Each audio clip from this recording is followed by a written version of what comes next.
Hello, everyone, and welcome to another episode of the Gridiron Glory here with Will and Tad. We are today going to be covering the Dallas Cowboys playing at the Cleveland Browns week 1 of the NFL season. And this is our show where we cover all 32 teams in the NFL, and we're proud to have content focusing on all of the teams in the league, and we focus on every single team, and that's something we're proud of. So, Cowboys Browns.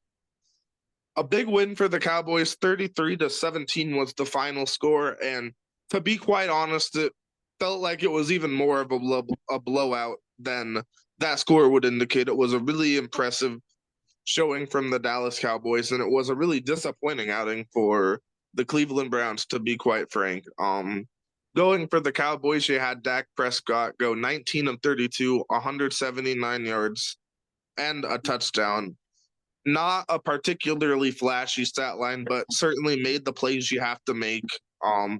Found a decent connection with his receivers, got a touchdown pass to Brandon Cooks, who had 4 catches for 40 yards. Spread the ball around fairly well. You got CeeDee Lamb involved, 5 catches for 61 yards for your star receiver, who's now signed to a new quality contract. So that's a big start for CeeDee Lamb there. You have Ezekiel Elliott back in the backfield. You drafted him out of Ohio State, Dallas did, several years ago, and then he plays a few years in New England, and now he's back with the Cowboys. 10 rushes, 40 yards, and a touchdown. Certainly not the same explosive player he once was when the Cowboys drafted him, but still a veteran leader that can go out there, make plays.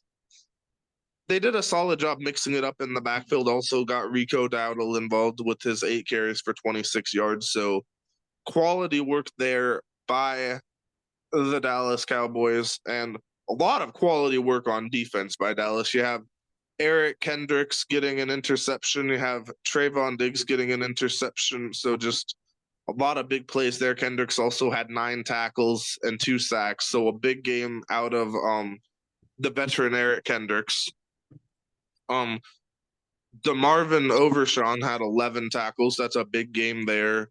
Of course, you got to talk about Micah Parsons, arguably the best defensive player in the league. He didn't have the biggest stat line today, just the 1 sack, 1 tackle for loss, and 4 overall tackles, but he also had 5 quarterback hits, and that's just a factor. He made life very difficult for Deshaun Watson, who had plenty of his own problems outside of Micah Parsons, but Micah Parsons certainly did not make life easy on Deshaun Watson.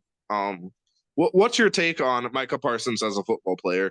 My take on Micah Parsons as a football player is, like you mentioned it before, he is probably the best defensive player in the NFL. I mean, the way he can get from point A to point B, within a matter of seconds, is insane. His speed is insane. His athleticism is insane. His tackling ability and his strength and his resiliency and his toughness on the outside edge, and what he can do to make the quarterback's life a living nightmare at times, really. I mean, there's nobody like him. I'll even be humble enough to say that I kind of think that he might even be better than my boy Von Miller. So that's saying a lot, Super Bowl MVP Miller. So Micah Parsons is easily the best player on the entire team of the Dallas Cowboys. If you ask me, I mean, sure, Dak Prescott got that flashy contract, yada, yada, yada. But Micah Parsons is the best player on this football team. Like, make no mistake about it. The reason Dak Prescott got that flashy contract and everything is because this is a Jerry Jones owned franchise, and it's also GM'd by Jerry Jones, who for numerous seasons seems to just put his court, whoever it is, whether it's Tony Romo, Dak Prescott, whoever it may be, Jerry Jones just puts his quarterbacks on pedestals no matter how they do, because that's just the kind of guy Jerry Jones is. He only focuses on the quarterback in that sense. I mean, I'm sure he loves Micah Parsons and all that, but it's like, if you're going to give anybody that kind of a big of a contract, give it to Micah Parsons, not Dak Prescott, But Jerry Jones is just so loving towards his quarterbacks, and that's not a terrible thing as an owner slash GM. That's not a horrible thing, but it's just like, what about your what about some of the other guys on your team? You know what I mean? CeeDee Lamb, even. Yeah. And CeeDee Lamb, he does also have a very quality contract that he just signed this year as well. So Jerry Jones definitely took care of his two offensive stars. And I mean, I definitely get your point that he needs to look at a guy like Micah Parsons as well. That's all I'm saying. Like, if you're going to pay Prescott, you're going to pay Lamb. It's like, pay Micah Parsons. Like, give Micah Parsons, like, give Micah Parsons, like, a big, massive payday. I mean, he deserves one, So if you're going to, give the offensive guys paydays, give Micah Parsons a nice payday, invest in him for the long-term future because you're going to need him. Though it's like, I feel like Jerry Jones, just over the years, he doesn't seem to invest in the long term in his defensive players. When you've had some of the best defensive players out there, like DeMarcus Ware. DeMarcus Ware's prime was definitely in Dallas.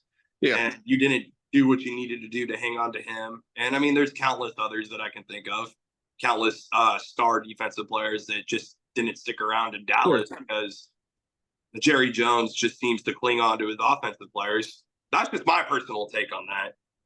But yeah, I mean, it definitely makes sense. But again, I mean, I totally respect the fact that Jerry Jones is a very heavily involved owner, and he's also the official GM. So you don't see that too often, But there he is doing it. So I mean, he loves his football team. He's very passionate about his football team that he owns, and I mean, you can respect it. But I would say Jerry Jones, try to hang on to some of your defensive players. Yeah. But as far as the game itself goes between the Cowboys and the Browns, 33-17, yeah, I mean, it must be the regular season, right? I mean, where's this kind of play with the Cowboys when it comes to the playoffs? I mean, it's the same story every single year when it comes to the Dallas Cowboys. Here they are, another flashy regular season victory against a Cleveland Browns team who, quite frankly with you, I don't believe Deshaun Watson is the guy. Don't think the guy. I don't think the guy for the long-term future. Mm-hmm. I mean, he might be the guy for right now in Cleveland. And that's the story. That is the whole story. I mean, I was just mentioning the story with Jerry Jones and him being super clingy towards his quarterbacks. That is not the case in Cleveland. That is not the case at all in Cleveland. They do not cling on to their quarterbacks. They don't seem to ever be able to find one for the long-term future. That position has been a rotating carousel for at least the past 20 seasons. Yeah. So I don't know where Cleveland's going to end up finding their long-term guy, but guess what? It's not Deshaun Watson. It's not. Which is very disappointing for them, considering the big contract they gave him when they traded for him from Houston. I mean, if you want to look at a reason why not to pay a quarterback that much money, I mean, case in point one, Deshaun Watson, I mean, he's been largely injured, largely disappointing, and largely scandal prone as well in Cleveland. And I mean, he's just a complete and total liability. And I mean, he's just been very disappointing. Today, in the game, he had 169 yards on 45 passing attempts. I'm sorry, that's just not enough. I mean, you want to look for more from your leader. If you're building your offense around throwing the ball 45 times, you got to have more. I mean, 1 touchdown, 2 interceptions. He also had a fumble that Cleveland fortunately recovered. But, I mean, Deshaun Watson, he just didn't look accurate. He didn't look like he was ready to make the big throws. And it was an overall disappointing performance from the Cleveland offense. They didn't really look like they had a plan. I mean, you only have 19 rushes, and your rushes actually went fairly well. You had 93 rushing yards. Jerome Ford, 2 rushes for 44 yards and a touchdown. Deshaun Watson, 5 rushes for 39 yards. And Pierre Strong Jr., the 2 rushes for 10 yards. So, I mean, almost 5 yards a carry. You averaged more running the ball than you did passing the ball. And that's quite frankly disappointing out of the Cleveland passing attack. The one touchdown pass, it went to Jerry Jeudy, the new receiver. And I'd like to ask your take on Jerry Jeudy, knowing you know him a bit better. Yeah, Jerry Jeudy is going to be.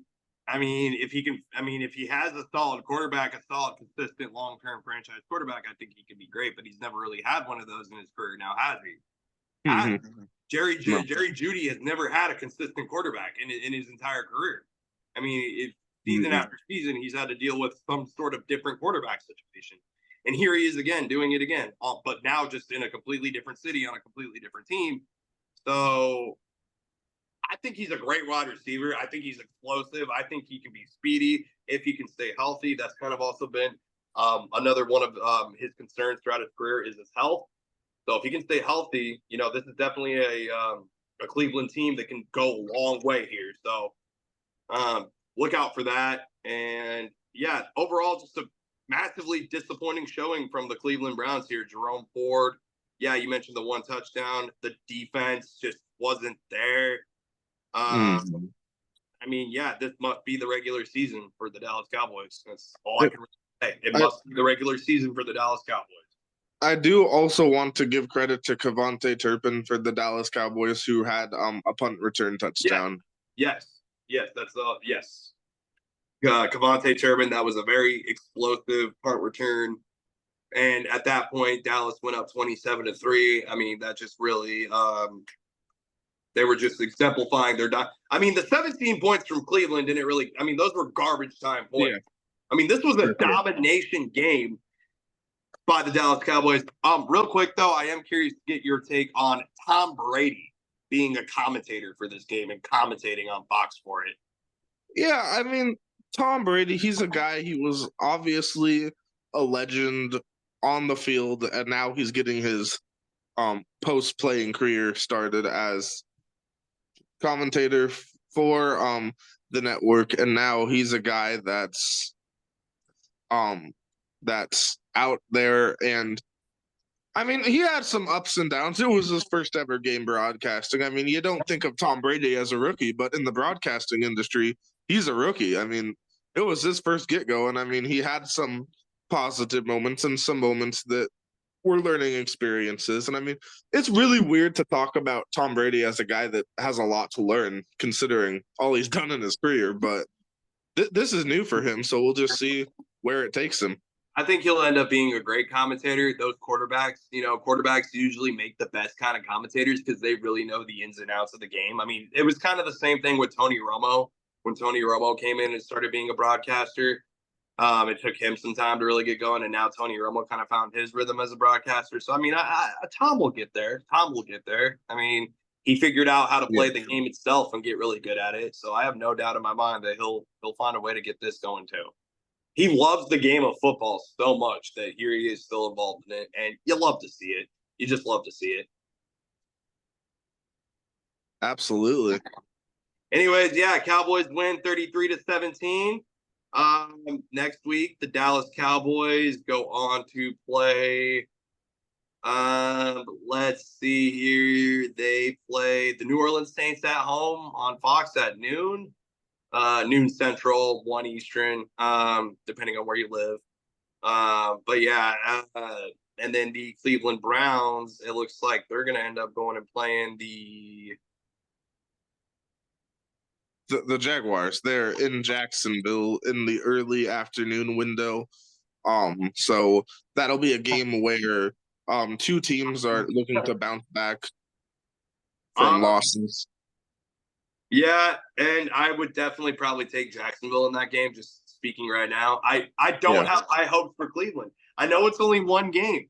And I know you played Dallas in the regular season, but I'll believe it. Like, it was kind of like last year. I didn't even believe it necessarily, but I believed it because I saw it. I saw that they made the playoffs. I didn't believe it, but I saw it, so that means and it's going to be the same thing again this year. Just to be quite frank, they're going to, quite frankly, need more from Deshaun Watson. They need more from their quarterback, and if he continues to play at the level he played against the Cowboys, they're not going to have a shot. That's just the truth. Absolutely. We'll see what Deshaun Watson does for the remainder of the season. Be sure to like, subscribe, and follow. Be sure to comment down below. Let us know what you think about Cowboys-Browns, Tom Brady.